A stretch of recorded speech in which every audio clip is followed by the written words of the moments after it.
व्यंग लेख का शीर्षक है स्मृति जी का गुस्सा। केंद्रीय मंत्री स्मृति ईरानी सदन के भीतर बोले या बाहर, सास बहू सीरियल का सा मजा बांध देती है।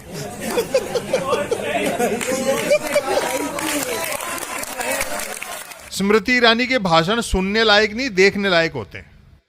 तनाव मुक्ति के लिए खुलकर हंसना चाहते हैं तो स्मृति ईरानी को भाषण देते हुए सिर्फ देखें।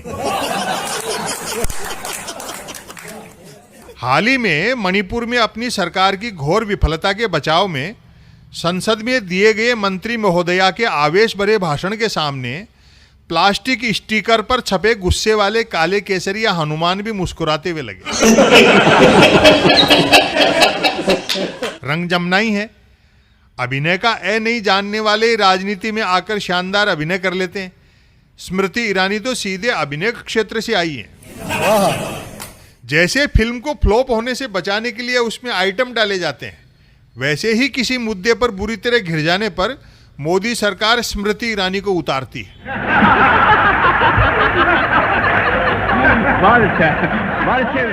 मणिपुर हिंसा वाली उलझन से सरकार को बाहर निकालने के लिए स्मृति ईरानी ने संसद में क्या गजब एक्टिंग की। 90 डिग्री पर तनी हुई तर्जनी मानो सुदर्शन चक्र धारण कर रखा हो।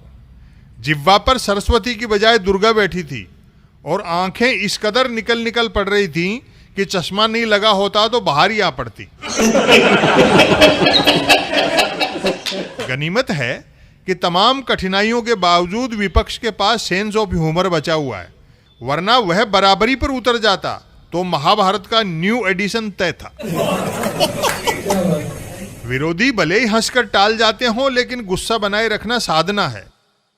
खान पान का बड़ा ध्यान रखना पड़ता है कि भूल से भी कोई ऐसी वैसी चीज न खा पी बैठें जिससे गुस्सा होने में आलस्य आने लगे।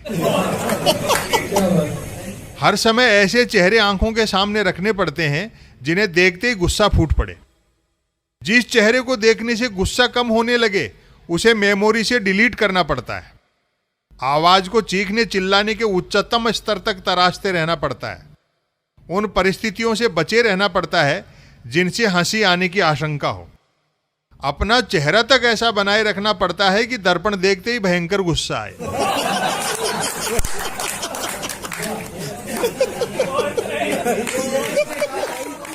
सकारात्मक खबर यह भी सुनने में आ रही है कि स्मृति ईरानी का गुस्सा थेरेपी का काम करने लगा है।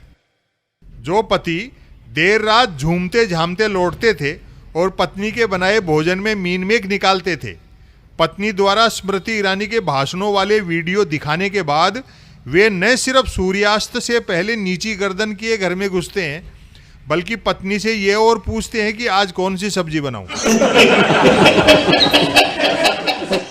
कई गृहिणियां तो यह तक करने लगी हैं कि बिना लड़े झगड़े पति को उचित मैसेज देने के लिए तेज आवाज में YouTube पर स्मृति ईरानी के भाषण की क्लिप चालू कर देती।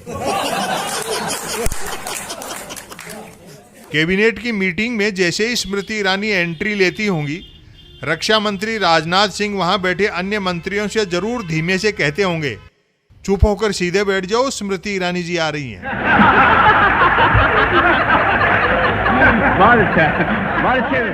मैं समझता हूं स्मृति ईरानी अभिनय और राजनीति के क्षेत्र में नहीं आती तो वह वीर रस की मंचीय कवयित्री होती।